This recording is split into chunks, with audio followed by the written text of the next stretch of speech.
Hey everybody, welcome to another episode of The Legends of Zegan, and I am so excited to share with you another amazing individual that I have on the podcast today. I've known this guy for many, many years, and I'm so excited. It's been a while since we've gotten to connect, and I'm really excited to share with you his stories, his journey. It's going to be an incredible podcast today, so you are in for a treat. But without further ado, ladies and gentlemen, I want to introduce you to my great friend, Chris Pettit. Chris, how are you doing today, my friend? I'm good, man. I'm doing fantastic. Today's a great day. You look fantastic today, Thanks, my buddy. friend. Thanks. Thank you. And it's kind of funny because Chris and I used to work together, and it's been a while since we've seen each other. And the reason I brought Chris on as a legend for this podcast is because he has an incredible journey that he has gone through, a transformation really in regards to health and weight loss. Because Chris, at the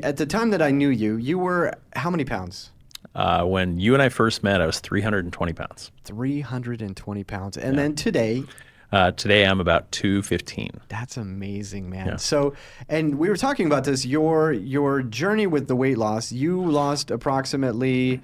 I lost 120 pounds in about 6 months. That's insane. Saying it out loud, And that's why you're on this podcast. Among other things, right? We're going to talk about the journey. You're an entrepreneur. You run your own business. Mm-hmm. So you work for... you're an independent coach for OPTAVIA? Yeah, I'm an independent OPTAVIA coach. I've been doing this for 9 years now, 9.5 years. That's amazing, man. Yeah. That's a long time to be doing anything. This is now the longest standing job I've ever had. That's amazing. Yeah. Yes. Prior to this, it was the IT business we worked at. So. Yeah, where we worked at together. Yeah. And so I want to talk about this path for you in regards to being an entrepreneur and kind of going down this journey. Now, it wasn't something, or maybe it was, in regards to you wanting to start your own business, or was this more related to the weight loss and what you've experienced and you were part of this OPTAVIA program, right? Yeah. Well, funny enough, 9.5 years ago, I can tell you exactly how it started. My cousin Joe, I love this man like a brother. I grew up modeling my behavior after him. We would eat the same meals at Taco Bell together. We would do everything together. He was like my older brother. And he went into IT. So eventually I started learning IT skills. We started building computers together, and I thought, oh, this is going to be great. And he and I, we lost connection for probably about a decade. And suddenly I was working in IT again, and I ran into him. And we rekindled our relationship. He became my best friend again. It was incredible. And I watched him go through this journey himself and lose 140 pounds in a year. It blew my mind.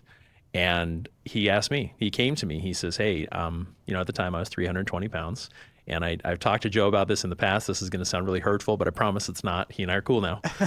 But I always used to measure my weight and how I was doing based off my cousin Joe. I'm 4 inches taller than he is, and I've always weighed less than him.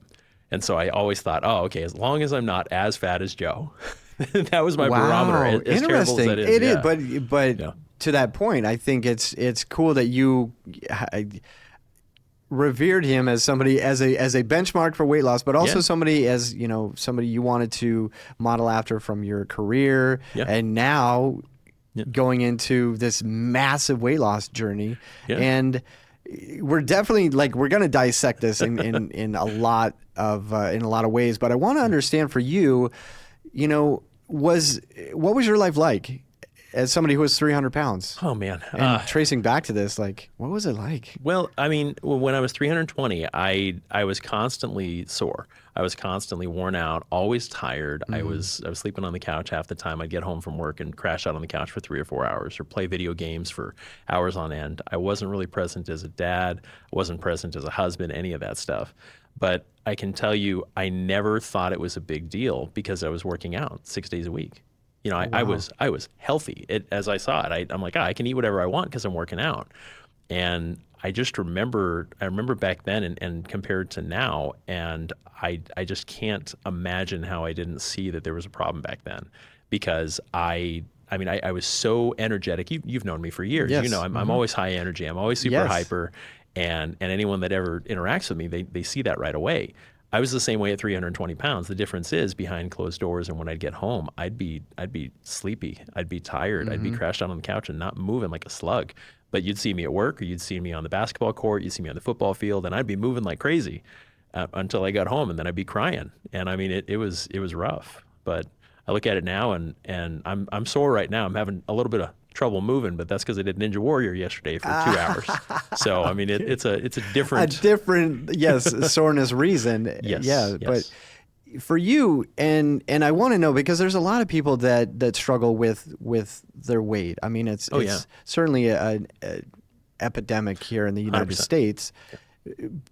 For you, was it diet? Was it an emotional thing for you, being 320 pounds? Were you always that big? Like, were you, what they called it, big bone kid, growing up kind of thing? But Right. why were you 320 pounds? Well, going back to when I was a teenager, I was 6'1" in 5th or 6th grade. So I mean, I shot up like a beanpole. I was really tall, and I didn't really start gaining weight until I was about 8th grade. My parents went through divorce, and I moved in with my grandparents, and I had unlimited access to soda, unlimited access to Jack in the Box, Taco Bell, Dairy Queen, you name it, we had it. And I put on 80 pounds in the 8th grade year. So I remember my lowest weight prior to finding OPTAVIA and getting healthier was 230 pounds in 9th grade. Wow. Yeah, I mean, I graduated high school like 300. That's a big hit. But did you play football? No, I was in the marching band. It's like playing it's like playing football, but more athletic. Okay. Yeah. I mean, sure. Yeah, it's subjective, right? Yeah. But okay, so it wasn't for you. Like, you weren't trying to gain weight. It was just your lifestyle, your habits as a 100%. teenager, and so for you now. Why the weight loss journey? Like, what was it for you that kind of caused this? I mean, you said your cousin Joey was the one who experienced this massive weight loss, but was it a thing that you were like, fine, I guess I'll do this? Like, did he convince you to do it? Was it a self-discovery thing for you? Like, well, and that's so looking back 10 years ago next month was when he first called me and said, hey man, you got to come do this program I'm doing. And remember, I had measured myself based on how big I was, based on how large my cousin was. I'm like, as long as I'm not as fat as him, that's what I used to tell myself all the time. Yeah. As terrible as it is. I love you, Joe. Sorry. But I told him that, and suddenly he calls me and he says, hey, let's go meet for some coffee. We hadn't talked in a couple of months. We hadn't really seen each other much. And we meet for coffee, and I didn't recognize him. I'm like, man, he's really looking amazing. And what I thought was, wow, he's looking amazing. But what I felt was, he looks amazing. Like it. I mean, I was pissed. Jealous? Now, and jealous, envious suddenly. And now I'm the fat cousin. I'm like, I'm not okay with this. Okay. And so he said, and he came to me out of love. He says, hey man, I want to help you. I think this program could really change your life. Can you hop on a practice call with me? And I said, oh, I know what this is. No, I'm good. I said, I'll do your stupid practice call, but I'm never going to do this program. He's like, okay, that's fine. I need someone, you being combative, you being defensive is actually going to help. So if you can hop on a call with me and my coach, let's do it.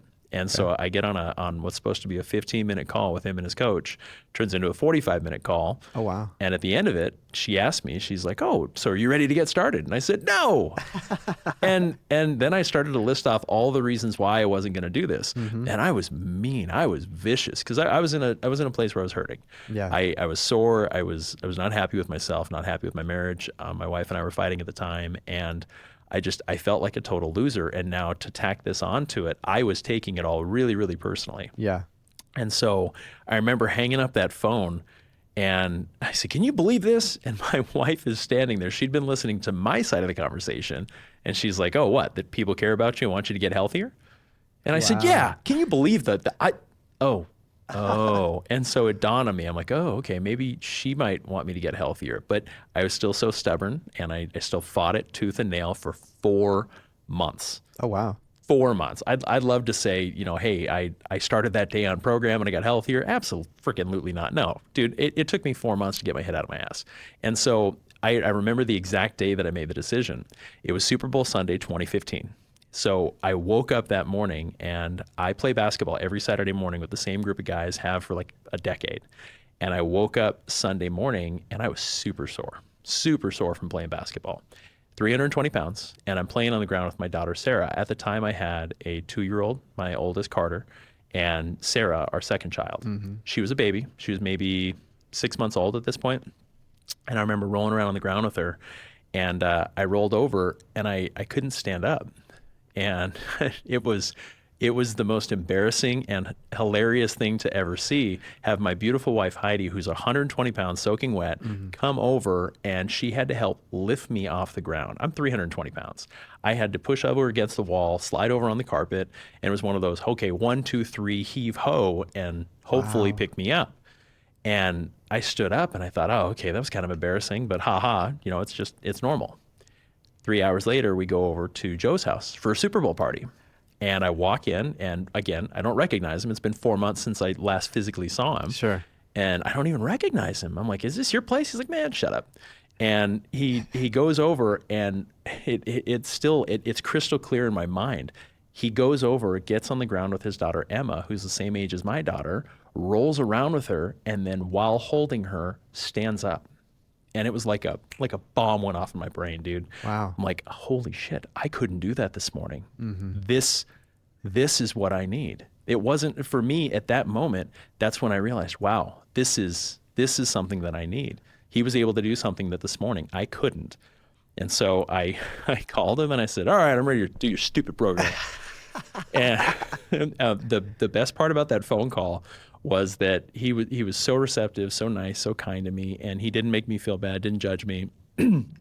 He did tell me, okay, just keep in mind, anyone that's watching you through this journey is going to be someone you're going to want to coach, someone you're going to want to help. And I said, don't you ever effing ask me to coach, ever. I have no interest in coaching. I have no interest in helping other people. I'm going to do this stupid diet for 30 days, and then I'm going to move on. And, here we are. Wow. And now you are a coach. You have a huge success story with this. I mean, going from, 320 pounds down to, you said 190 or 210? I went, currently I'm 215. 215, and, yes. I went from 320 down to 200.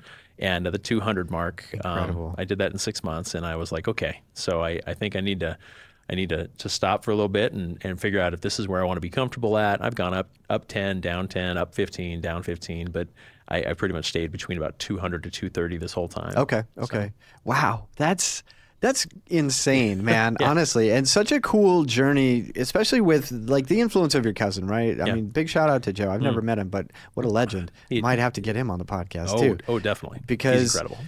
It's so neat that you just had this light bulb, right? You said this bomb went off in your head and just, it's that spark, right? For everybody out there, right? It took you 4 months to even, you heard the story, inspiring, right? I mean, obviously you saw the proof in Joe's body, right? And so, but 4 months, and that's, I think, what a lot of people deal with is this hesitation, this anxiety to change, right? We hate change. And so, for you to just kind of experience that 4 months later, right? And finally commit to, actively living a better life. But for you, is it about the physicality of it? Like you just wanted to look better? Was it the ability to, just be able to kind of like get up off the floor holding your daughter? Was it influence from, guilt of like, hey, I need to be around for my kids? Like what was it for you that really, the turning point?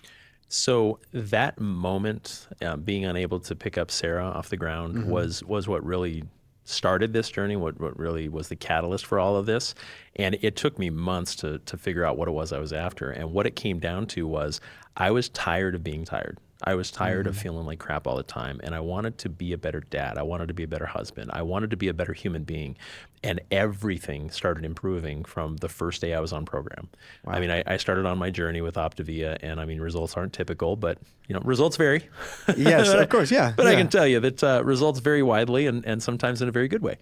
And so when I originally started, I was working, kind of in a cubicle farm at the company we worked at.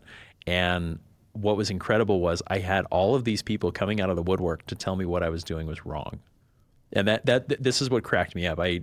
It started off that I wanted to get healthier for Sarah, and then within a month, within 30 days, I had swarms of people coming over to my desk telling me how the diet Dr. Pepper that I had sitting on my desk was going to kill me. And I'm looking at this person I've been working with for years, and I'm like, I was drinking a 12-pack of regular Dr. Pepper a day, and you didn't You say never a said anything. freaking thing ever Yeah, once. right. And now I moved to Diet Dr. Pepper. I'm having 1 or 2 a day, and you're telling me it's going to kill me? Go away. And so then it became kind of a nitty-gritty reason, right? As my buddy Jamil says all the time, he's like, sometimes there's a nitty-gritty. Someone tells you can't do something, and you're like, oh, watch me. And so that was part of it, a little bit of ego. But over the years, it's evolved. There's been lots of different reasons why I'm doing it. I can tell you my current reason for getting healthier and staying healthier is that I love doing Ninja Warrior. Okay, I do Ninja Warrior training a few days a week. I compete all the time in competitions. And it's always funny because I'm 6'2" and 215. So I'm easily the biggest and a lot of times the oldest guy out there that's competing. Sure. And so these people walk up and they're just like, okay, yeah, I got this guy. And I'm not very good, but I do well enough. And I do things out there that shock even me. And a lot of times people watch and are like, holy crap, if that guy can do it, I can do it. And that's what I think of. But the biggest reason now is that my kids do Ninja Warrior with me, and I don't want them to beat me. I want to be a better Ninja Warrior than them, and that's my focus right now. Is I want to make sure that they're struggling to keep up with me. Yes, right? yes, because you're their dad, right? You want them to look up to you as like, hey, my dad is infallible. Like he's a superhero. Yeah. He's a Deadpool. Yeah. Which, yes, we'll get into that. Yeah, we'll definitely talk about that. But yes, Chris has an amazing Deadpool story, and. So, and that's the struggle for a lot of people is finding that reason, there's always the reason to start, but it's hard to find that reason to continue, right? Because you have so many forces coming against you, right? People that may not be in your camp trying to support you. There's also this internal voice in your head that's telling you can't do it, right? Why are you doing this? So, is it important for people to continue to, I guess, remember why they started? Yes. The biggest thing we explain to our clients, and the biggest thing that I've come to learn over years and years of personal development is you need to have a why. You need to have a reason why you're doing something. And that's not just some euphemism. It's not a metaphor. It's you need to have a reason why you are doing something. But here is the addition to that. It's not just having a reason why you're doing something.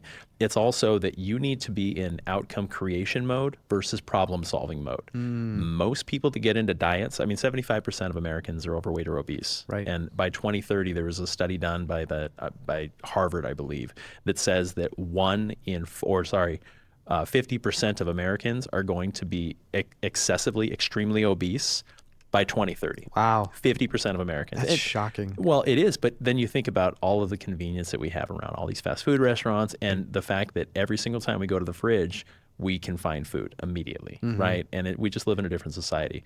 But the biggest thing is so many people get started on their health journey because they start a diet because they're looking to solve a problem. Hey, I need to lose X amount of weight, or hey, I need to get healthy for X. Like, hey, I need to come off these medications, or I need a surgery. And so they do something until that point, and then they stop. Right. Because the problem is solved.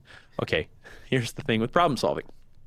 The problem is solved temporarily, but you need to figure out what are you looking to create long term, because it's not just about the weight loss. I can't tell you how many times over the years we've had probably about 2,500 clients, and through the years, they've all been successful, short-term, long-term. Some of them have kept their weight off for the last 9.5 years we've been coaching them. Some of them, they lose the weight, and then they start gaining it back over the next year, and then they start on program again to drop the weight, and then they start gaining the weight back again. And it's because they're so focused on losing the weight that they're not focused on what they're trying to gain. Why? Yeah. Right. And that's why the why, it has to be a moving target, because my why initially, like I said, was I wanted to be able to stand up without pain and stop being so tired. Well, then my why transformed. A few months into it, I was about 4 or 5 weeks into my journey. I was down 30 pounds. And I remember walking across this long parking lot, if you remember, the massive parking lot, right? It was a big parking lot. Yeah, it was. Well, and I used to park intentionally. I said, I'm not going to work out for the next 6 months. I really want to see what this program can do for me. I'm just going to play basketball once a week. I'm not going to lift. I'm not going to do anything else, but I am going to get 10,000 steps a day. Well, since I'm parked at a desk for 8-10 hours a day, what am I going to do? So I would park in the farthest possible parking spot, and I would walk across the parking lot to the lobby, which was like 1,100 steps. And that one way. And so I figured that out, and I figured out the path I could do. And it was about 4 or 5 weeks in, I had what's called a non-scale victory. And this was where my why started to shift from myself into helping others. And it happened because I went to lunch with a friend. We are walking across the parking lot after we get lunch, and I realized this friend that I'm with, who was about the same weight I was breathing real heavy, and I wasn't. And I'm like, holy crap, I've always breathed really heavy. I've always had a breathing problem whenever I'm walking because, I've got a lot of weight to carry around. Just 30 days in, I wasn't breathing heavy. I'm like, oh, that's kind of cool. It's working. Yeah, it's working. And then I started sharing it with him. He became a client. And then suddenly within 30 to 45 days, now suddenly he's not breathing heavy. He's off his CPAP machine. Like all sorts of crazy stuff were happening. And I'm like, this is really neat. And so then the why started to shift to helping others. And it's interesting because so many people are afraid of doing like starting their health journey or doing something because they feel it might be a selfish reason. But at the same time, if you don't take care of yourself, how can you pour into others? I mean, if you think about it, it's the airplane analogy, right? They say oxygen masks are going to drop, and parents, put yours on first so then you can help your kids. They tell you that because if you aren't taking care of yourself, how can you possibly take care of another human being? And that's so critical. And so when you start to look at it like that, then everything starts to shift and the why starts to improve, and you start noticing all sorts of stuff around you that you never did before. And I'm not going to say I'm perfect by any means. Dude, I still struggle to drive by a Dairy Queen without stopping to get a Blizzard. Sometimes I do stop and get a Blizzard. The struggle is real. Yeah, of course. But there's also some, and I think that, you said it earlier, right? Like you've always been known as just kind of this really happy, positive, go-lucky person, right? Which is seemingly contrary to a lot of people that are suffering from being overweight or, obese, right? Where they're not happy people. And it could have been a mask, right? It certainly 100%. could. But you still are this way. Like you haven't, from what I know of you, your personality has not really changed, other than maybe you're even more extra than you were before. And I say that in the best terms. But I think for a lot of people, there is that struggle of, just you said, having that motivation, having that why. And so I love that you're creating that analogy of, the airplane, and you have to be able to take care of yourself first in order to help other people. And that's so important and so prevalent now, especially in just so much that's going on in the world. We forget to self-care and take care of ourselves. And so the fact that you're doing that and preaching that, coaching that to other people is fantastic. Now, I do want to talk a little bit about the actual program because I'm intrigued by it, and I think that it's fascinating, especially with so many different programs that have happened over the years, right? Mm-hmm. I mean, weight loss has always been a thing that people have tried to pursue and create businesses around. But what makes OPTAVIA different than the other options that are even out there today? I love that question. And part of the reason I love that question is because all of those programs out there, I want to make sure everyone hears me on this. Every single program out there works. Mm-hmm. And then what? And that's really where we focus at OPTAVIA is we're not focusing so much on the journey, we're focusing on after the after. And the reason we do that is because with most diets, you're doing a diet, you're removing something from your diet, or you are adding something to your diet, or you're doing something differently for a certain amount of time. And then as soon as you stop doing whatever that is, stop that calorie restriction or stop the carbs or anything, as soon as you start to reincorporate those things back in your life, the weight starts to come back. Yeah. So we can't keep blaming the food or the thyroid. Guys, it's not the thyroid, okay? Some people have thyroid issues. For most of us, that's not what the problem is. Right. It's not the thyroid. But I can tell you that for the most part, the reason our program has been so successful, we've been around for 40 years. We're medically founded. We were started by a guy named Dr. Vitale back in the 80s. And Dr. Vitale got together and said, I need to operate on these patients. And these patients are 300, 400, 500 pounds. He needs to cut them open to do open heart surgery. And he had to look someone in the eye and say, listen, if I cut you open to save your life, you're going to die. And immediately they're afraid. He says, and he created a program, which at the time it's Medifast. Medifast is our parent company. Okay. And at the time they had, three to five different like shakes and bars that probably didn't taste very good, but it was all, backed in science. His goal was to get people to lose their weight as quickly and safely as possible so that he could operate on them to save their life. Yes. And what they found is that the program was highly effective. Okay. It was highly effective, and all of these doctors got involved, and all these doctors' offices started issuing prescriptions for this weight loss. And so what ends up happening is all of these people are getting healthier, going into surgery, and they're getting their lives saved. And then slowly over the years, people start to gain their weight back because they never changed up here. They never changed their habits. They never changed the way they look at food. And that old adage of, the things you look at change. Nothing will change unless the things you look at change. I forget what the phrase is. You know what I'm talking about. Basically, you need to make the change. And so 20 years ago is where we were birthed, and a guy named Dr. Anderson came to OPTAVIA, and he actually was he was a critical care physician. He was the 10th board certified critical care physician in the country. I mean, the guy's incredible. Oh, wow. He's an OG. Okay. Oh, he's an OG. He's amazing. And he was always at the forefront of science and trying to do things properly. And he was working at the Grandview Medical Center, and he was working late one night, and he was helping out in the ER, and one of the nurses was working on one of the drug addict patients, and needle slipped, and the guy freaked out and ended up in Dr. A's hand, and his life flashed before his eyes. He says, "What am I doing? I'm on the wrong side of this. I am," the way he described it, he says, "I am downstream where I'm fishing these people out of a river, saving their lives. They're walking back up to the top of the river and jumping back Getting back in. Yeah. And he's like, we need to build a dam. And so he took a couple years off, and for 2 years really focused on building out what we know as OPTAVIA. And he had an opportunity come up where he actually did MetaFast when he was in, I believe, a resident, and lost 35 pounds because he wasn't fitting in his scrubs. So he knew it worked. It was an effective means. So he went to MetaFast, became the medical director, and he actually spoke to them and said, hey, listen, the food works, but we need more. And so he paired it with all 4 components that we know now. And all 4 components are: you have a coach. You have a coach that's there to walk with you side by side every step of the way. You have a community of support, and that community of support is like-minded individuals that are coaches, clients, people around you that want you to win, right? Everyone's there to band together. Very cool. Yeah. And then the most critical component is the habits of health. As you're going through the program, you're learning these habits of health, and you're learning why it's important to eat 6 times a day, smaller portion meals, why it's important to get in plenty of water, why it's important to surround yourself with positive people. I mean, all of these things are the habits of health. And it's not just centered around eating. It's also healthy motion, healthy environment, healthy sleeping. I'm still working on healthy sleep. I got 4 kids under the age of 12. Okay, I'm working on healthy sleep. Sleep is a commodity, yes, of course. Yeah. I'll sleep when I'm dead. So, but all of these things play such a critical role. And so what we do now with OPTAVIA has been so effective that, I mean, there's currently over 1 million clients on program right now. Wow. There have been over 3 million lives impacted since OPTAVIA came to be 20 years ago. Amazing. It's insane. We were a $1.6 billion company a couple of years ago. Holy smokes. Yeah. Wow. Yeah, kind of crazy to think about.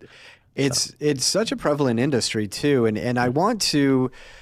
I'm so curious about this, and I want to get your opinion on it, because you said that pretty much all programs or all options out there work. Yeah. Depending on the work that you put into it, but there's one that's recently come out that I'm curious to get your opinion on, and I'm going to say the word, and I want to see your reaction. Ozempic. Oh, Ozempic, GLP-1s, yes. Yes. So funny enough, and I didn't touch on this, but we've actually partnered with LifeMD, and LifeMD is a company that issues Ozempic and Wegovy, Mounjaro, all the different GLP-1 medications. Don't ask me what the GLP-1 stands for, but basically semaglutide, tirzepatide kind of stuff. And so those are effective. They've been highly effective, and they're here to stay. And so OPTAVIA, always being forward thinking, they partnered with LifeMD so that we can actually have a solution for people. Because most medically supported weight loss, MSWL as we call it, medically supported weight loss is effective. However, most medically supported weight loss out there, they give someone an injection, or they give them the medication to do themselves. And what ends up happening is they lose weight, but they're losing a lot of lean muscle mass. Lean muscle mass is what helps our bodies move. And once you're over the age of 30, you're losing 3 to 5% muscle mass every decade, no matter what. Sure. That you don't have to be an Olympic level bodybuilder, right?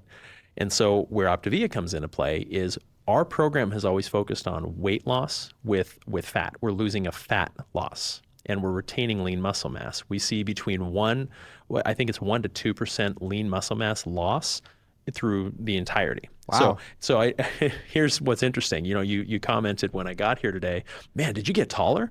No, I can stand up a little straighter because I don't have a giant beer belly around my gut, right? Sure. I didn't work out for 6 months other than basketball, and that's not really a workout. I'm not very good. And so I didn't work out for 6 months. And by the end of it, my arms were cut. My arms were cut, my legs were cut, my calves were popping, and everyone around me is like, man, you're working out like crazy. I'm like, no.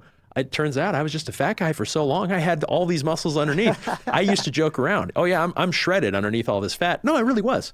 So I really was. And so what was incredible was all of it started showing up because I was losing fat. I lost 120 pounds and probably 105 of that was fat. Wow. Yeah. I mean, the other 15, some of it was water weight. I'm sure I lost a little bit of lean muscle mass, but man, it was very, very different than some of the weight loss drugs out there right now. Okay. Because the way the weight loss drugs work, and I'm not a scientist, I'm not a doctor by any means, I've just seen it, I've experienced it enough. They are helping curb your appetite. So people aren't eating. Well, if you don't eat, your body has to eat something. Your body has to feed on something, and sure, it'll feed on your fat. But here's the thing, when your body's in starvation mode, your body stores fat. It will feed on your muscle. And so what's happening is a lot of people are seeing this rapid weight loss, but then they go, if we take someone that's on the medically supported weight loss, on the GLP-1 medications, you take them on day one and go get a DEXA scan. Okay, a DEXA scan will give you your body fat percentage, it'll give you your muscle percentage on every single muscle on your body. And at the end of, let's say 90 days, you go measure them again. If they stuck to the program to a T, they will 100% be down weight. I can almost guarantee that they're going to be down more muscle mass than they are fat. It's crazy. Wow. Yeah. That's shocking. Yeah. Well, it's because if you think about it, if your goal is to lose weight and you're not hungry and you're seeing the scale go down, you're like, oh, this is awesome. It's working. Yeah, sure. Yeah, it's working, but you need to make sure you're getting protein. You need to make sure you're still eating. Sure. And so we actually have solutions for that because we partner with LifeMD. We've had all this stuff coming out over the last 6 months, and we actually have even more coming out in the next 2 months. Funny enough, you didn't know that. I didn't know that. Hey, yeah, okay, that's exciting then. Yeah. And they're continuing to innovate, continuing to work with the market trends. Obviously, work with what people are tuning into, right? Because obviously we're all busy individuals. Life is happening, right? I mean, you said it yourself, right? Like you have 4 kids. You're not getting enough sleep, but you're doing the best you can.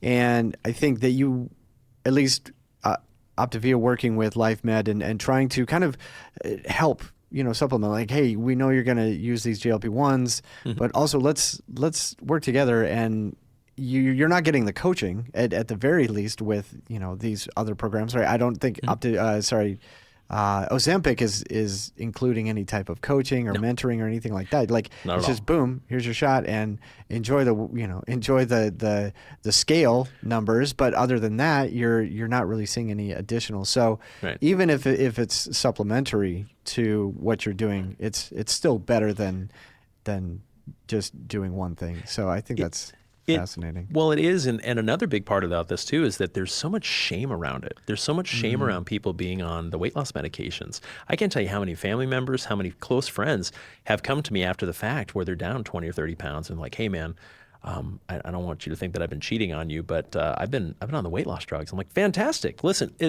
the weight loss drugs, we want to meet people where they're at, right? Some people are utilizing them. Great. Okay, if you're using them, we have a solution for you.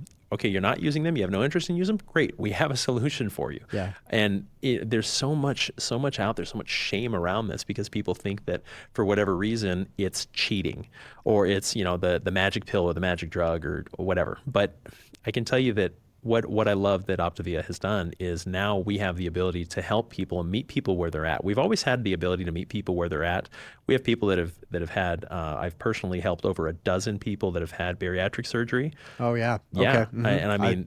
Yeah. That's also a thing. Yeah, exactly. Yep. Lap bands and stomach stapling or whatever it is, right? It's just like, that's also, and that's been around for a long time, right? Yeah. But it's still a prevalent, weight loss program or solution. But it's certainly temporary, I think, for some people. It is, and I've had a number of people that have lost all their weight getting weight loss surgery, and then a decade later, they've found ways around it to develop new habits that are not as healthy, and they come to us saying, man, if I would have known about OPTAVIA back then, I never would have gotten it done. Sure. But at the same time, we can meet people where they're at. That's cool.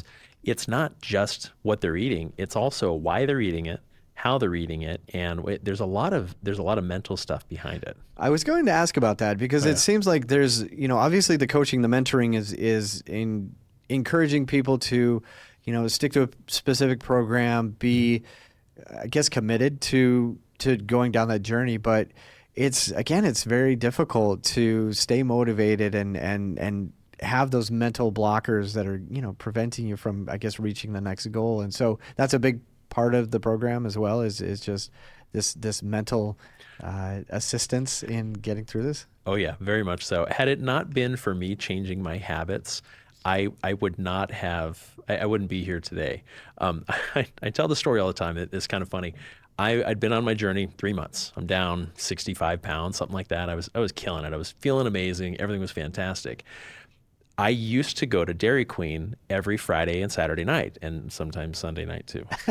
And so I would go and I would get 2 blizzards, and I always order the same blizzard. Mm-hmm. I can tell you, I should not encourage anyone to do this, but it's a large cheesecake blizzard with some cone dip. You throw some cone dip in there, and it's amazing. Sounds delicious. It's unbelievable. Mm-hmm. And I would go every Friday and Saturday night. And sometimes Heidi would get one of the other blizzards. Sometimes she didn't want it. And so I'd eat 2 blizzards in one night. You can't let them go to waste. Dude, no, I mean, come on, man.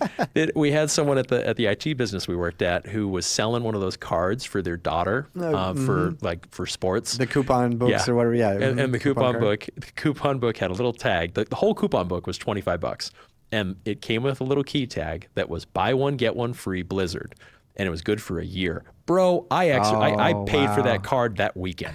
I mean, it was insane. And so I went there constantly for years. And the Dairy Queen was a mile from our house. So I get healthier.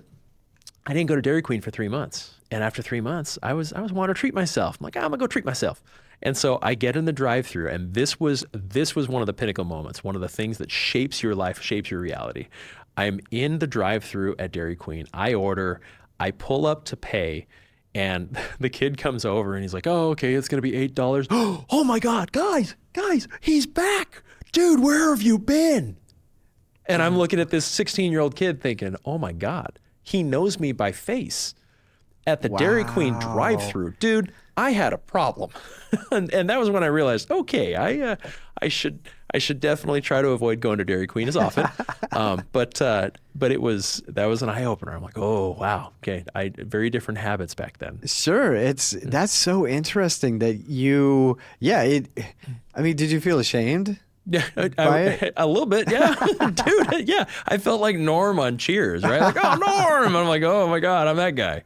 So it was rough. That's interesting. But yeah, I think, and you said it really well, and it's all about just kind of overcoming these mental challenges and always having a community around you to support you in what you're doing, whatever it is, right? If you're starting a business, if you're trying to go and pursue something in your life, whatever it is, it doesn't really matter. But having a support group, right? Creating that outcome, creating that possibility for your life isn't going to happen unless you enroll other people and get them on board with that. And so that's also something that it sounds like OPTAVIA does as well. Yes. Yeah. Yes. The community aspect is honestly the whole reason I'm still here. I got to tell you, I fell in love with our community because I realized my cousin and I, we were on our journey. We were killing it. We were losing a ton of weight.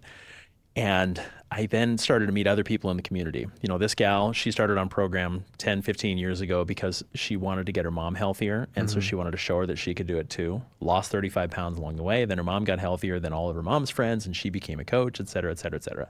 She was able to have this massive ripple effect. And that was cool. I never would have met her if it wasn't for OPTAVIA. And I start meeting some of my closest friends now with OPTAVIA. They came to be because I got healthier, because I found this community. I would not be doing what I do now if it weren't for this community. That's cool. And I think that's, ironically enough, it's a struggle for a lot of people to find a community for themselves as well. I mean, even as adults, right? It's funny, but I think about, man, I used to make friends all the time, and now it's more difficult, because we're busy, we have our own lives, and your interests become very niche, I think, in a lot of ways. And so trying to find like-minded individuals definitely gets harder as you get older. Yeah. So knowing that there's already kind of this built-in community as soon as you join, that's I think got to be comforting for a lot of people to know, and probably, I mean, scary a little bit too, because you're just like, oh man, now I can't back out of this because now I have a bunch of accountability partners and stuff in this journey. And the accountability aspect is the reason I'm still here today, because I've been accountable to my community. Anytime I'm not doing well, I have people call me out. They'll call me out on my BS. I was having a conversation 2 days ago with a really close friend who said, "Hey man, I want you to know you've been gaining weight lately, and I've been seeing it." I'm like, "Oh shit, okay." And it was one of those where I'm like, "I appreciate that unplugged conversation. Thank you." I was a little mad at him, but that's okay. I moved on. But what's incredible is having accountability partners like that want you to do better. They're not telling me that I'm doing bad to make me feel bad. They're doing it because they know what I look like when I'm doing well.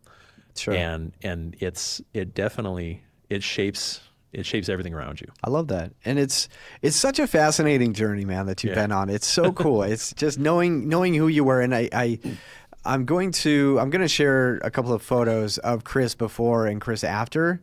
And you guys are just going to be blown away at the transformation that Chris went through. And I hope that that's okay that I share that. And I think that as long as you don't show the golfing video with you narrating, if you guys haven't seen that, we gotta try and throw that clip. I'll get some video on there as well, because I have some great videos of us back when we were working together and out on the golf course. I mean, it's a hilarious video anyway, but it just shows the physical transformation. And also, I mean, now just seeing you, you're so full of life. You just have this energy about you as well. And I wanted to talk a little bit about kind of the entrepreneur side of you, and you quit your job, your day job, your very good IT career to go and pursue this new journey of being an OPTAVIA independent coach. And I want you to talk a little bit about that. Why would you leave your IT job to go and do this? Why? So it's funny. So I'll take you back. It was 2015. It was September of 2015. I'd been on program about 5 months, and I was down about 95 pounds. Wow. And it's still saying that out loud. I was like, holy crap. But it's just incredible. And so I'm at work. I'd been coaching for a couple of months reluctantly. Well, let me take you back to how I became a coach too. So 5 weeks into my journey, I'm down 43 pounds. 5 weeks in, 43 pounds down. I'm feeling amazing.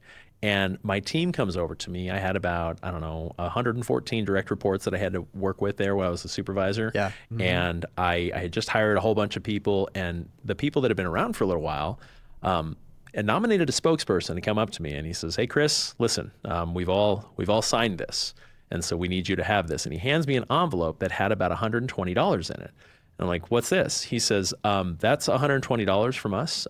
Please go buy more clothes. You look like you're wearing parachutes." And I hadn't bought any clothes, dude. 5 weeks in, I hadn't bought anything yet, because I'm like, I don't want to go buy stuff because I'm not going to fit into it in another 3 or 4 months. You're like, I haven't reached my final form. Yeah. And so, exactly. Okay. And so like, I've got this belt that has like 30 holes on it, and I keep having to plug a new hole like every couple of days. And so it was incredible. That's cool. I ended up having to go and get some new clothes. And so I came in, and I've got the new clothes on. And I remember I came out of the bathroom, and there's this little hallway outside of the bathroom. Just to clarify, this happened outside of the bathroom.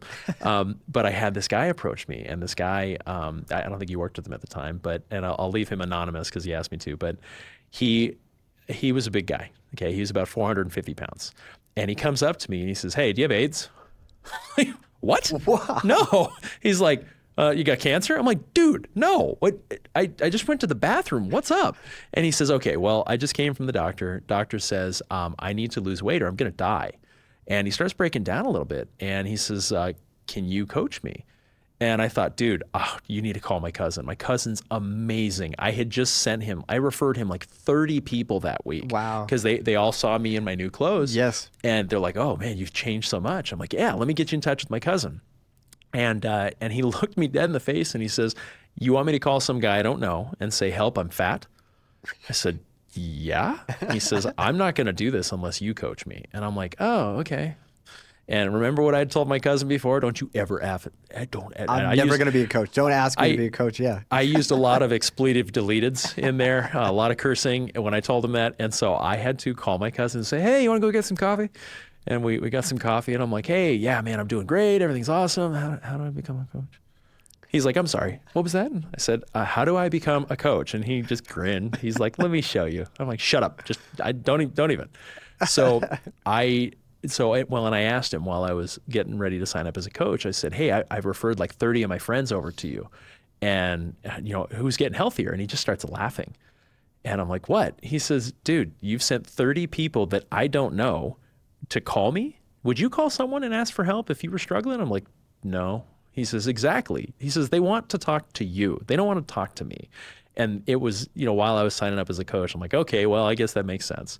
So I reluctantly signed up as a coach, and I went back, and to this day, the guy that approached me outside of the bathroom has not done a single day on program, not one. But he has referred me over a dozen people in his family. Wow. He placed an order that week, and he didn't need it. He got to work, and he's like, no, I don't want to eat bars and shakes and stuff. And I'm like, dude, you told me you need to get healthy, you're going to die. Well, I'll do it on my own. How's it working out for you? But his wife said, you know what? I'm going to prove to him that I can do it. So she did it, and she got healthier. Then his daughter, then his son, then his daughter-in-law, then his brother, then his father, then his other brother. I'm like, this is insane. And so the ripple effect from him being so stubborn that he didn't want to get healthier has rippled out to all of these dozens of people that have gotten healthier because of his indecision, so to speak, right? Yeah, right. And so that was incredible. So anyway, so that was in roughly May or June of 2015. So fast forward a few months later, it's September, and I'm feeling great. I'm doing awesome. And in the IT field that I worked in, we did level 1 and level 2 IT support for East Coast-based companies. Okay. And there was an outage. Comcast had an outage. Comcast, not us, Comcast. Okay, so you just want to clarify, yes. Just to clarify. So what does that mean I can fix? Literally nothing. And so what ends up happening is 3 of our biggest accounts, 2 of which were mine, I was the supervisor for them. 3 of those accounts suddenly lit up the phone queue. We were getting probably in all the accounts, a total of about 600 calls a day between all 20 accounts that we had. Wow. We had 1,800 calls in the queue. Ooh. In the queue, that weren't getting answered. And we're feeling it as best we can. I'm handling it. We're triaging. Look, it's an outage. It's an internet outage. Nothing we can do. But we're going to help people as much as we possibly can. And I remember our vice president at the time, the VP, came out of his office, threw open the door, came out of his office, and was standing at my cubicle in front of all of my guys and was screaming at me. He was screaming at me, what are you doing for this? You need to fix this. And like spit flying out of his mouth. And I'm taking it. I'm handling it. I'm like, yep, no big deal. It's all good. All is well. And he storms back into his office and slams the door. And I remember I was a little shaken up. I was trying to keep together for my guys, but I was just making sure my team was okay. And they were. And I remember I was texting, and I got this smile on my face, and I'm texting with my wife, and I'm thinking, man, I am so tempted to walk out right now. And the 3 little dots appear, and then the 3 little dots appear, and then the 3 little dots appear, and I can see my wife just trying to tell me, please don't do that. We like eating food. And so finally, she sends me a text, and she said, listen, you need to do what's going to be best for you. I will support any decision you get. And shout out to my beautiful wife, Heidi. She's awesome. Heidi is amazing. She's an angel. She's a saint. And so the fact that she has fully supported me with every step of this journey has just been incredible. I couldn't have done it without her. So love you, baby. And so what ended up happening is in that exact moment, I got a text message from my first client. My first client, his name's Nate. And Nate, if you're watching this, I don't know if you've heard this story, but Nate is someone I played basketball with. Nate was down 70 pounds in about 4 months. And Nate sends me a text in that exact moment and says, hey man, thanks for saving my life. Wow. He says, I just got out of the doctor, and he took me off diabetes medication. And I'm like, really? Oh my God. And I start crying at my desk. And so keep in mind, all this is over text. Yeah. After the scene that my whole team just witnessed, now they see me crying at my desk. And I got a smile on, and one of my guys comes over and he's like, hey, The team's a little worried. Are you losing it? You okay? And I said, man, I am so good. You have no idea. And I typed up my 30-day notice because I knew that it was going to take a little while to fill my position. And I typed up my 30-day notice and very calmly, with a big smile on my face, walked into that VP's office, set it on his desk, and walked back out. And I texted my wife and I said, hey, I didn't walk out, but I did turn in my 30-day notice. 3 little dots appear. 3 little dots appear. She's like, okay. And I mean, I could kind of hear the anxiety in the text. And so 30 days go by. On the 30th day, thankfully in 2015, the VP calls me into his office and says, hey, I think you're making a mistake to do this, to go off and do this coaching thing. So I'll keep you on part-time if that's okay. You'll get insurance, full benefits. And I'm like, yeah, that's sold. Let's go. So I ended up staying on that company for another 1.5 years. Oh, wow. Yep. Okay. But part-time. And so I was able to grow my coaching business because being in IT, you know this. When you get those text messages from clients or you get those phone calls from clients, you're like, oh my God, you got me into my email. You saved my life. Or, oh man, you're such a hero. You get this power. It's a rush for sure. It's a rush. And I was comparing the two, and I was thinking, man, I had just gotten off of a call with a CEO of one of the companies, and they said, thank you for resetting my iPhone password. You saved my life. And then I have my friend texting me, literally, I saved his life. That felt so good. And I'm like, man, I need to do more of this. And I was making a great income, and I was feeling great. I was helping people. And I really wanted to make that my passion. And so I went part-time at the IT business. I was there part-time, and I was working the coaching business part-time, and I built it up. And then in 2017, in January of 2017, we were in the middle of trying to hire a training supervisor. And they had me interviewing people that were expecting a salary much larger than they were going to pay. And I finally looked at it, and I'm like, look, guys, I can do this. If you bring me back full time, I can do this. But I need you to understand that my time with my clients takes priority. And on top of that, I have an expiration. I said, you got me for about 6 months. And they're like, yeah, okay. You told us that 1.5 years ago. I'm like, no, seriously. I'll come back full time, but it's going to be 6 months. And so our daughter was born. This was our third child, Winter. She was born, and she was born with a cleft lip. And so because of that, I wanted to stay on for insurance. And so I stayed there for another 6 months. And thankfully I did. It was like a $30,000 surgery. It was crazy. Wow. Yeah. So very thankful I had insurance. And so finally, September 2017 rolls around, and September 1st, I'm like, all right, it's time. I typed up my same 30-day notice, and I handed it to my bosses. They all laughed. They had a good chuckle. Like, no, seriously, when are you leaving? So September 30th, guys, I'm gone. I'm retiring. Let's go. And like, yeah, okay. I'm 30 years old at the time, okay? They're not really taking me seriously. I'm not really taking me seriously, and I've got to figure this out.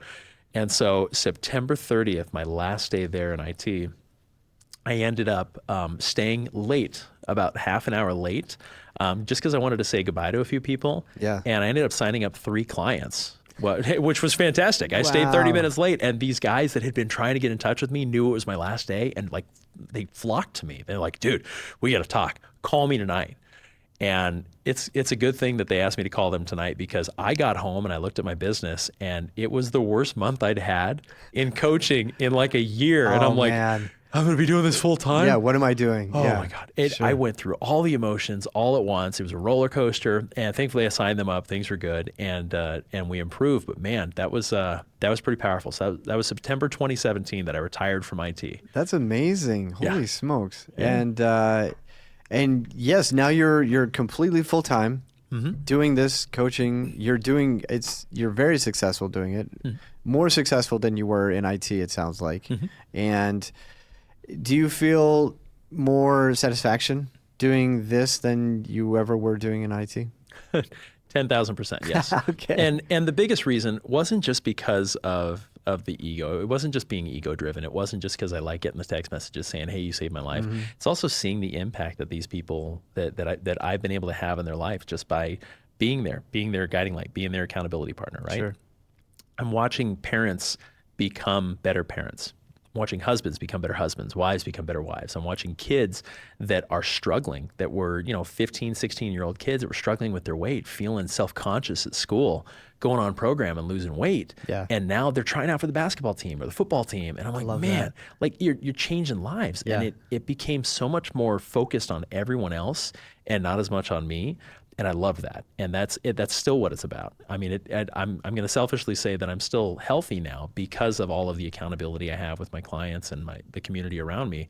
But it feels amazing to know that I've been part of those ripple effects. That is so cool. And the fact that you get such a personal relationship with all of these people, and you get to see their successes, and you get to cheer them on, and also encourage them when they need to be encouraged, right? It's like your own little children, you know, almost. And then knowing that they're going to probably, some of them go on to be coaches, and it's a very cool cyclical effect and program where it's just everybody's kind of winning in this journey, which I think is great. And you've impacted a lot of lives, which I think is awesome, and absolutely why you're a legend, why you're on this podcast.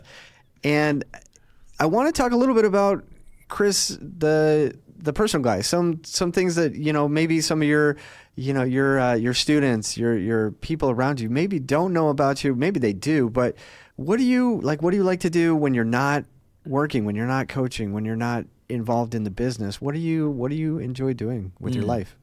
Well, and that's also been something that's constantly morphed, because when I first retired from IT, I spent that first 30 days just spending as much time as I could with my kids. Yeah. My daughter at the time was 8 months old.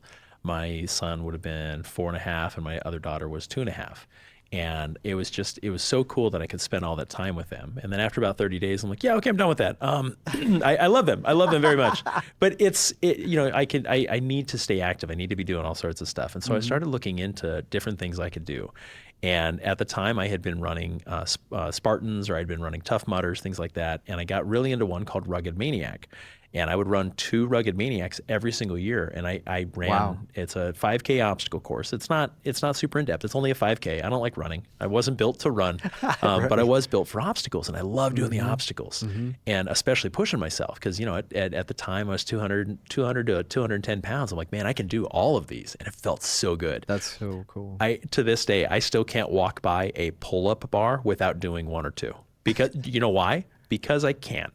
I was never able to do that at 300 plus pounds. And so now I can't tell you how many times I'll walk by a bar that I'm pretty sure will support my weight, and I'll just try a pull up on it.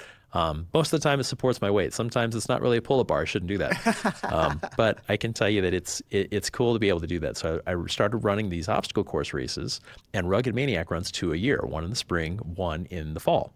And I really enjoyed them, really got into them. Then COVID hit and shut down for a year. And actually, they just retired Rugged Maniac. Like the company, they went bankrupt this last year. Oh man, which sucks. So now I got to find another one. I'll probably end up doing a Spartan. They're all basically the same. Sure. But Rugged Maniac was the first one I ran with my cousin, and so it had a special place in my heart. Yeah.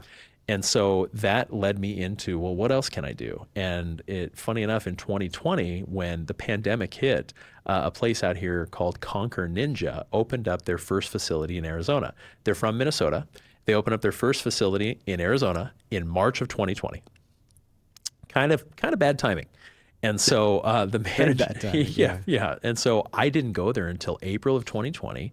And so things are starting to get shut down. And I go there. There's no one there except the manager. And the guy's name is Alex. And he's this kid who is just incredible. And I say kid, he's 30. He's 31.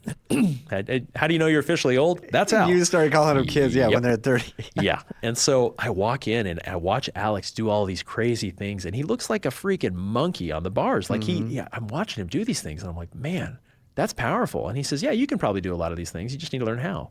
And I started walking through it and doing some training with him. And then I thought, well, maybe my kids want to do this too. And my kids really fell in love with it. My son loved the fact that he could reach everything and use his reach over his sister. He's a better ninja than his sister because of his reach. And then she started to develop skills, and she actually got good and strong. And so now my daughter, Sarah, is definitely the most powerful ninja in our house besides myself. Wow. And it's been really cool to watch their journey as they go through it, because they're disciplined and they're learning all the different techniques, how to grab the bars, how to grab the rings. We compete regularly.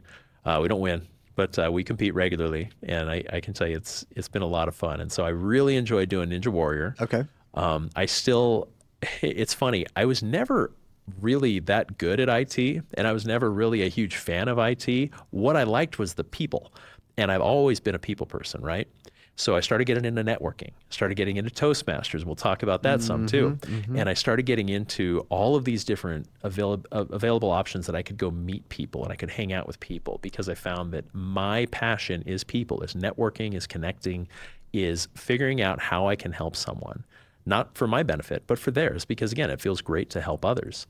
And so that's partly how I fell into Ninja. That's how I fell into everything else, and it's been a lot of fun. That's what I do. I love that you're doing it with your family too. Like your Yeah. kids are partaking in this, and they get to see, you challenging yourself, and something that they, at least two of your kids knew you when you were overweight, right? Yeah. And then obviously the two new ones who are just like, oh, my dad's a freaking superhero. Yeah, But they have no idea. But just the opportunity that you've created to do these physical things with your kids, which I think will, you're building core memories, and you're teaching them to go and challenge themselves, which I think is awesome, right? And other parents are on notice because you're doing the right things, right? And I can't even begin to talk about parenting because I don't have kids myself, but I do see that this is something that's, I think, really important to teaching your kids to go and challenge themselves and overcome obstacles, and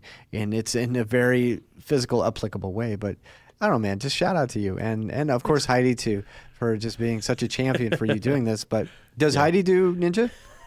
No. Okay. No, she does, and I'm laughing because so Heidi and I go on a date night every week. It's something that's really been important to us for the last 4 or 5 years.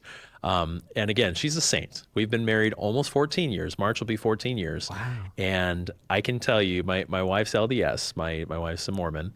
I'm an atheist, and so we have a very interesting dynamic in our household, and it's been entertaining. But she and we do a date night every week. And so I finally asked her, I said, how do you feel about doing like rock climbing, or maybe you come to the Ninja Warrior gym with me? She's like, yeah, we can do that one night. So for a date night, we went down to Ninja Warrior. Yeah. Oh, it was hilarious. I love my wife. My wife has a lot of strengths.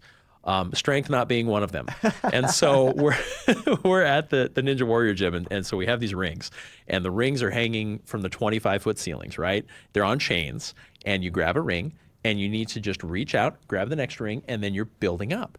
You're building up your swing, right? Super easy. You just pull with one, you kick your legs that direction, and I was coaching her through it. She grabs a hold of both of them and then just starts giggling nonstop.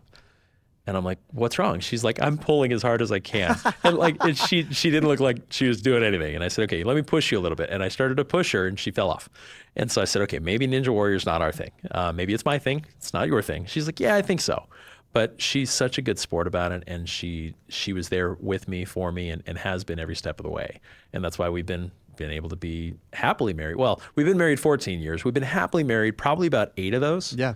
So since I got healthier. I love that. I think that's, and it's so cool that you obviously got healthier. It changed your mindset towards your marriage, right? You had said earlier on, right, that your marriage wasn't as successful as you wanted it to be. And, obviously stresses with having children. And I mean, there's so many factors to consider when, why your marriage isn't working. But, I think for you now, right, just changing the mindset of your own self, right? Again, it's the oxygen mask analogy. And I think that was so important and prevalent to the success of your marriage, which is cool. And I think that that's something that, I think a lot of people can consider and take away. Oh, yeah. OPTAVIA saved my life, but it also saved my marriage. That's so cool. Yeah, that's very cool. I remember the moment it saved my marriage. We were in 2015.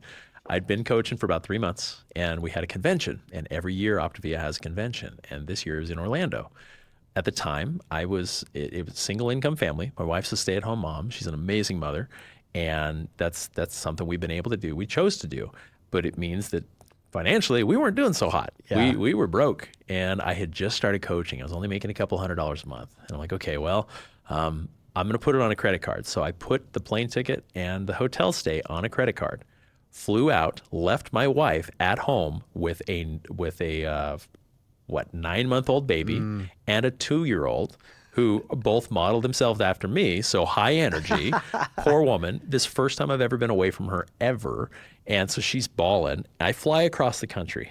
I get to Orlando and I call her from the airport. I'm like, so I need to tell you the truth on why I'm out here in Orlando. She's like, what do you mean? I said, yeah, I came out here to pick a fight with Dr. A. Dr. A is the co-founder of OPTAVIA. And I literally flew out to Orlando to poke holes in this and to expose the company for what it is. Mm-hmm. And and she's like, you just put us in debt to pick a fight in Orlando? You could have done that here. And I said, I really want to check this out.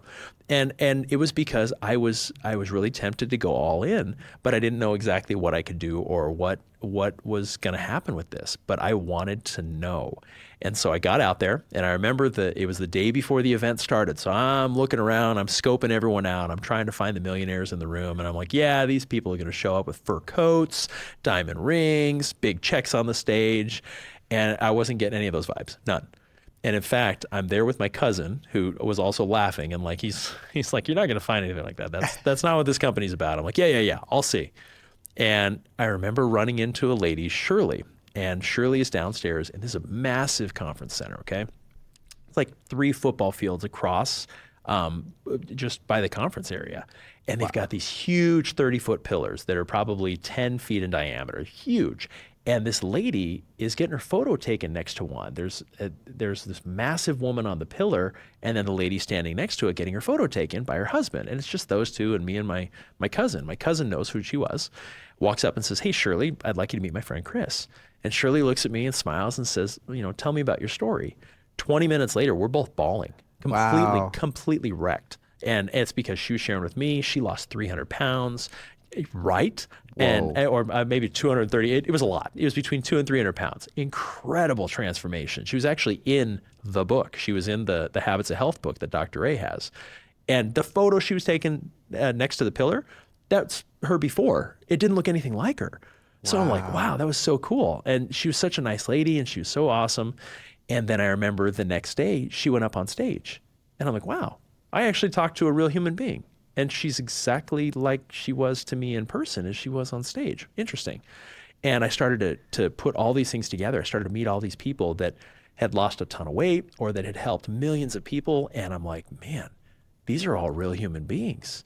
Like, everyone's just nice. I'm like, there's got to be something. What's going on here? So we had all these little breakout sessions in between each one of the little conference areas. And every single time I would get out of a little training for 45 minutes, I'd call my wife and I'd be like, oh, honey, I just learned this new thing. This is coming out. Oh, this is so cool. I met such and such. I met this person, met that person.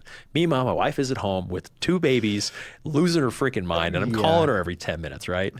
But it really helped her see the picture of what was going on. So the last day, I remember that Saturday, I called her and said, hey, they've got convention tickets on sale, but they're going to be about half price, but I need to get it tonight by midnight. Should I get 1 or 2 for next year? And she said, well, why don't you just get 1? Because I might be pregnant by then. And I dropped the phone. I literally dropped the phone, not because we were trying for a baby, but because we weren't going to have a 3rd child. I don't know that we would have stayed married in another 6 months because I was such a butthead. I was so ego-driven, and I was not kind to my wife, not kind to my kids. And it was OPTAVIA that helped shape me into a new person. And now suddenly I'm present as a father, present as a husband. And it changed everything. And so what she heard from me after those 3 days of not picking a fight with anyone, because I couldn't find anything to fight about, was that this was real. And I was committed to this, and I was all in. And so she was all in too. And so it saved our marriage. OPTAVIA saved our marriage. That's awesome. Yeah. And a great testimony just to the program and just what you've experienced. And I'm sure, right, if you're interested in it, and I'm talking to everybody out there, certainly go take a look at it. Yeah. We'll end the show with some information on how people can contact you and get more resources about it. But we were talking a bit about your passions, I guess, outside of OPTAVIA, and you mentioned Toastmasters, and that's something that we kind of discovered that we're both involved in. And I wanted to, quickly dive into that as well, because you've been on this journey with Toastmasters as well, and now you're well involved in the Toastmaster program, as we'll call it, the Yeah. the path of Toastmasters. But how did you get started? We haven't talked about this, but I want to know, like, why did you start going to Toastmasters? So Toastmasters came to me because I work with a man named Brian and Troy Drollinger, and they've been mentors and really close friends of mine for the last 9 years.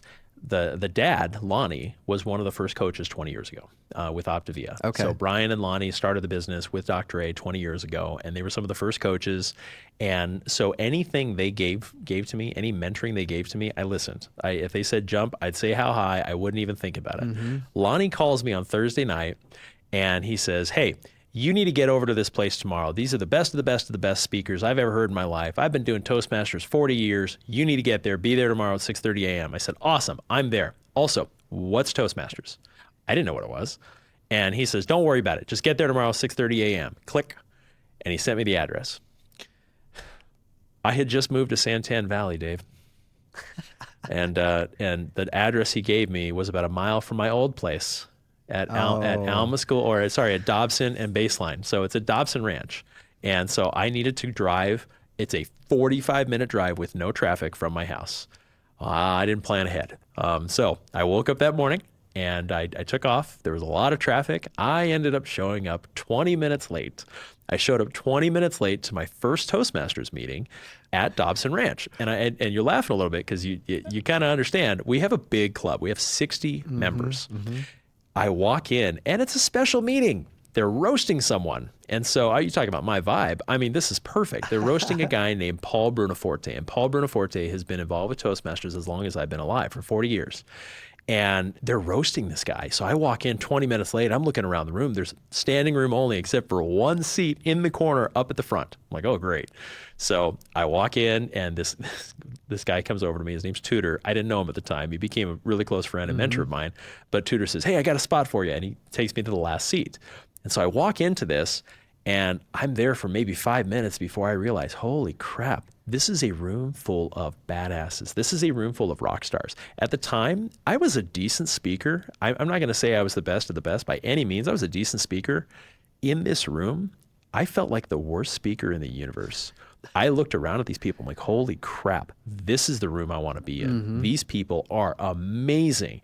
And at the end of it, they said, okay, well, any of our guests, we're going to call on you, ask you, what you thought of the meeting. And then it gets to oh, hey, who was the late guy? Tell us your name. I'm like, oh, hi, my name's Chris. I was invited by Lonnie, and I look around. Guess who's not there? Lonnie didn't even show up. Oh, that's hilarious. This dude invited me to the meeting. I fell in love, and I told everyone, I'm like, I don't know what you guys are about. I don't even know what Toastmasters is, but I'm all in. This is my kind of tribe. Let's go. And I gave Paul a big old hug. I said, can I hug you? This was great. And because they were roasting him. It was bad. That's amazing. And so I ended up joining that day. And that was January of 2019.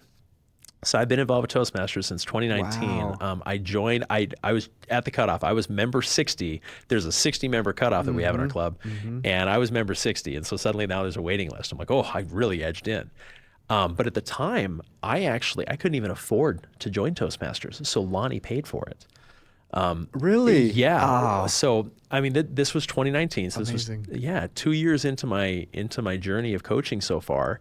I'm still down all the weight, and my business hadn't grown much. And we moved out to a new house. We moved out to more expenses and everything else. And so financially, I was hurting bad. And I told Lonnie this, and he says, hey, listen, I'll pay for it. Anything I can do to help your personal development, I'll do it.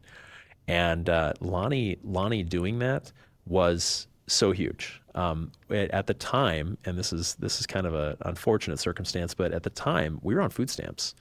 Wow. And keep in mind, I'm an entrepreneur. I'm a full-time health coach, and I'm rocking it, and I'm growing my business. And I felt like a fraud. I felt like a total fraud because I'm going around telling people, hey, this can change your life. Hey, financially as a coach, you can do all sorts of stuff with this. But it wasn't happening for me. And part of that was because of the financial spot we put ourselves in. Right. But at the same time, being put on food stamps, choosing to go on food stamps was probably one of the best things that ever happened to me. And the reason I say that is because I remember sitting in DES, and I was there with 3 of our kids at the time. Heidi goes back to get us on state health care, on access. And she steps away, and I'm there watching 3 kids, and there's a lady across the hall from me. It's a grandma, a mom, and a granddaughter across the hall in DES. And I'm overhearing their conversation a little bit, and the grandma says, listen, child, I'm going to tell you exactly what to say so that you can get more money on your food stamps. I've been doing this for 30 years. I know exactly what to do and what to say to do this. And I heard that, and I thought, oh, man, thankfully I'm not on food stamps. And then my wife comes back from the office where she'd been meeting with the rep to get put on state health care, and she's crying. And she says, hey, listen, we're on state health care. And she asked about our income. And she recommended we go on food stamps. And I said yes, because we need to go on food stamps. And I felt crushed. I felt like I was failing as a dad. I was failing as a husband again. And I'm thinking, man, what kind of person am I right now? I don't want this to be my legacy. This is not going to be my legacy. And so we were on food stamps temporarily. And it was from that point for about 3 months, I busted my ass, grew my business, and I was off food stamps within 4 months because I was not going to have that be our legacy. And so amidst all of that is when I joined Toastmasters, and I was getting all this personal development, and I was meeting all of these incredible people. That's what led me to Tudor. And Tudor and I became such good friends that we had a sit down, and he says, hey, I'm going to help you get to $10,000 a month. And I just laughed. I'm like, dude, I was just on food stamps. There's no way I'm getting $10,000 a month. And within 4 months of he and I hanging out and he and I growing our business, suddenly now I'm making $10,000 a month. And that's amazing. It's wow. nuts, man. What a journey of just perseverance and dedication to, I guess, getting and creating yourself a better life, right? And of course, I mean, there are people out there right now who are struggling and needing to use these resources, but this story of just determination, grit, and just digging your heels in because you know that there's better out there for you, and you know that you have it within you to create that. I think that's amazing. And that's so, man, just crazy stuff that you've gone through, man, even just in the last 10 years. We didn't even really talk about your life before, but just the last 10 years of your life have been incredible, man. And I think that, we talked about the Toastmasters things, and now you started Toastmasters, and now you're heavily involved in it. You're president of the club that you're at. I'm president of our current club. I'm also the division director over 5 different areas right now. So there's 5 division directors, and each one of them oversees about 5 or 6 clubs, and that's been pretty cool. Has it been a lot of work? Not as much, as much. And a big part of that is because of delegation. I mean, I have some incredible area directors, and I mean, Toastmasters in general, it's all a volunteer army. No one's paid. Right. And so if you look at it like that, you realize, okay, everyone else here is a volunteer too, and all you need to do is ask. Just ask. And I ask for a lot of help. I have no problem asking for help now, and it's been really incredible. Ryan Burns, I've been hanging on his coattails since I joined the club. He was kind of the guy that I looked up to. Funny enough, he's like 10 years younger than I am, but he's the one that I looked up to when I first joined the club, and I wanted to be just like him. And then suddenly I'm hanging on his coattails. He becomes a division director. I become an area director. That was a couple years ago. And then, we've phased in and out of stuff, but we've been involved in leadership and involved in volunteering as much as I can. And honestly, that's really been critical for my success too, because again, volunteering and giving back to others, you gain so much from that really can't be encompassed when you talk about it. Yeah, absolutely. And it's interesting too, because I've been on my Toastmaster journey for about a year maybe. And I went into it thinking I'm going to get all these skills to help me be better in sales, better communicator. Yeah. And little did I know that that's really not at all what I've gotten out of Toastmasters. I mean, yes, I've definitely gotten better at speaking publicly and being able to communicate more effectively and listening. But to your point, more so, it is about helping other people succeed and getting this feeling of accomplishment and helping other people in the club. And it's cool because it's like you said, a whole volunteer army. Nobody's getting paid to help make these clubs happen, and it's an awesome journey. So I'm glad that you brought that up because it's so important. Now, for I guess maybe a promotional thing for not necessarily Toastmasters, but just for somebody out there who's thinking about it, what would you say to them as to how it's impacted your life and why they should do it. Wow. To speak to all of the things that Toastmasters brought me, a lot of times will bring me to tears because it's brought me some of my closest friends, and it's not just about public speaking. It's not just about getting better and counting your ums and ahs and doing any of that. No, it's about learning how to provide feedback to another human being kindly. It's about being involved with a group of people that just want to be better. And again, community. My big thing is connecting. My big thing is networking, community. I have a friend of mine that just recently lost their job. And the first person they called was me. They're like, hey, you're connected to everyone. And this is someone I know in Toastmasters. He says, man, Ed, can you connect me with some people? I said, absolutely. And I've got like 10 names that I'm ready to give to him. Awesome. And that wouldn't have happened without Toastmasters. Yeah. And I mean, it's also given me a chance to flex some of my speaking muscles and my entertainment. Like I use humor to deflect. I think everyone knows that by now. And it's one of those where I've been able to compete in the district speech contest. International speech contest is fun. That's where you get to compete in the World Championship of Public Speaking. I'm just not that good a speaker, but I am funny, and I know that. And so the humorous speech contest is kind of where I live. And I ended up doing the humor speech contest where we got to compete outside of Toastmasters. It was kind of Toastmasters-esque at the Tempe Improv. I know you were there for this last year. Yes. I didn't get to see you actually perform, but there has to be a video out there, I think, right? There is, and it's about a tutor and I taking a trip to Mexico. It's a 100% true story. It's about tutor and I taking a trip to Mexico and having the entire back of the Prius filled with cocaine. It's a true story, and it was amazing. It was terrifying to live it, but telling the story now is awesome. Sure. So, and then you won the competition, correct? I did. So I competed in the Toastmasters competition. I took second place for the whole district, and then I took first place that year at the Tempe Improv. Yes. And so because of that, I got to host it the following year. And when I got to host it the following year, I met one of my other really close friends, Des, because he ended up winning it. And Des became a client that night in the back room because I was on stage and I come back into the back room where he's wearing his dress. You have to see the video to understand why there's a man wearing a dress. But he is backstage and he's like, man, I love your shirt. I was wearing a shirt at the time that said Millionaire Mindset. I said, yeah, it's from a coach in our business. He says, oh, you coach? I said, yeah, I'm a health coach. I lost 120 pounds, yada, yada, yada.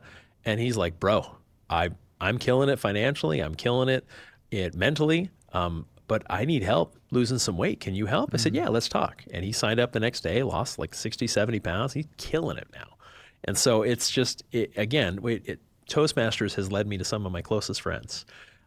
These are people that I do life with. You know, we do parties a couple times a year. I spend more time now with Toastmasters and OPTAVIANs and coaches than I do with anyone else. So. Yeah, it's a great community that you have gotten to be a part of, that you created. I mean, obviously, you've created an incredible community as well, and not just through Toastmasters, not just through OPTAVIA, but you're just who you are as a person, right? And it's just people are attracted to you and your energy and your positivity. And I mean, yes, I cannot resonate that enough. Everybody here needs to be your friend because you're such a cool guy to know to. And you're funny too. And you were talking about competing at Toastmasters, and then you ended up hosting the next year's competition because you won, and you dressed up. Oh, well, that was a year later after. Oh, it was a year later. Okay. Yeah. Okay. So I won in 21, and then I hosted in 22.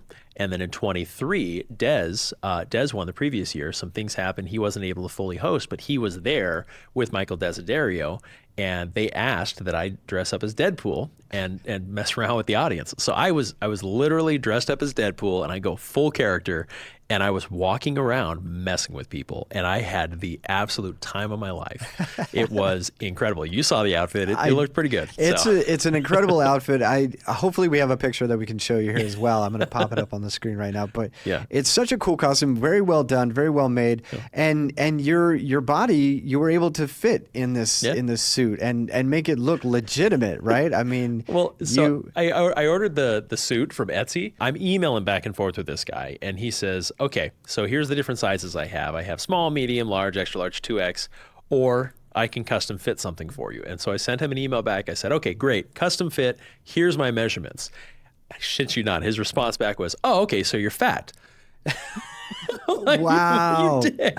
Yeah. Well, I'm like, well, I guess I still, I'm still considered overweight, right?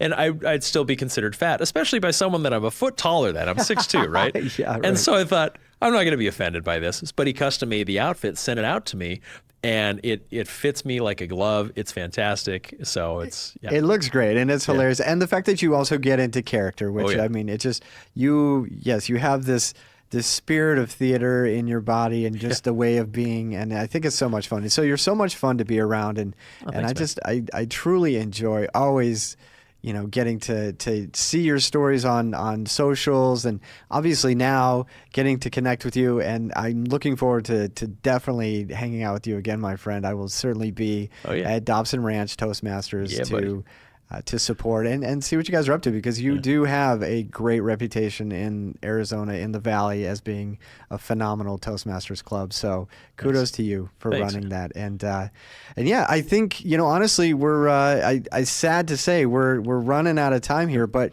I did want to give you an opportunity to let people know how they can contact you if they're interested in OPTAVIA. And I don't know if you're taking on new students or if you have other people that you can refer them to, but how can somebody get connected with OPTAVIA and start that transformation? Great question.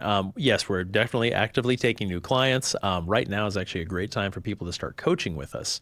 Most times when we have coaches that come to OPTAVIA, they came to OPTAVIA first as clients because they needed to get healthier. They fall in love with the community, and then they decide to pay it forward as a coach. Some people come into this with a business mindset and they want to become coaches, but it just varies depending on who it is.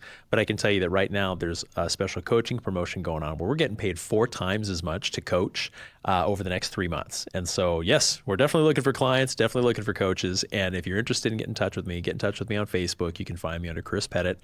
It's a picture of me and my wife. And it's been a lot of fun. I respond to all my Facebook messages, and we have a huge community there. We run a Monday night.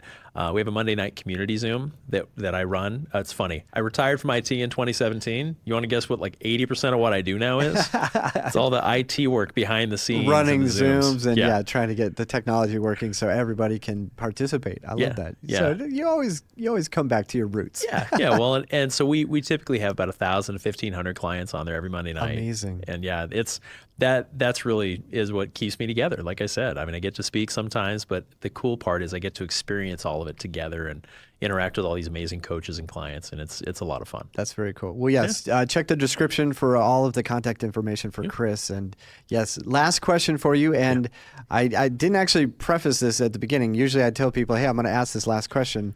So I'm putting you on the spot a little bit, but you're a Toastmaster, so you're good at improvisation. But what to you, in your own words, makes a person legendary?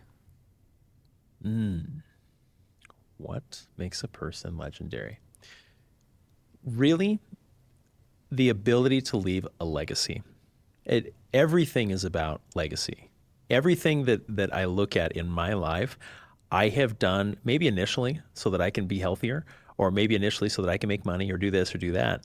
But ultimately, it's to leave a legacy of world changers, a legacy of kids that know a father that can play with them, a legacy of kids that grow up with a father that's competing with them regularly and kicking their ass. I just want to call that out, for now at least. But that's really what it means to be a legend to me, is having a legacy that you're leaving that will stand the test of time and that will be around for generations to come. I don't want to just change my life. I want to be a chain breaker, and I want the next generation of my kids, and then the next generation, then the next generation, just to be better and better and better and better. So, I love that. Well said, man. Very well said. Thanks, buddy. I love that. I love hearing that, and that's absolutely true to what we're trying to do here is help people understand what it takes to be legendary, and you said it perfectly. So thank you so much, man. Awesome. I appreciate you being on the podcast today, man. It was such an enjoyable conversation. I hope you guys enjoyed it as well. Again, if you'd like to reach out to Chris, check the description, reach out to him. And as always, thanks for watching, and don't forget, stay legendary. Thanks, Chris. All right. See you, everybody. See you guys.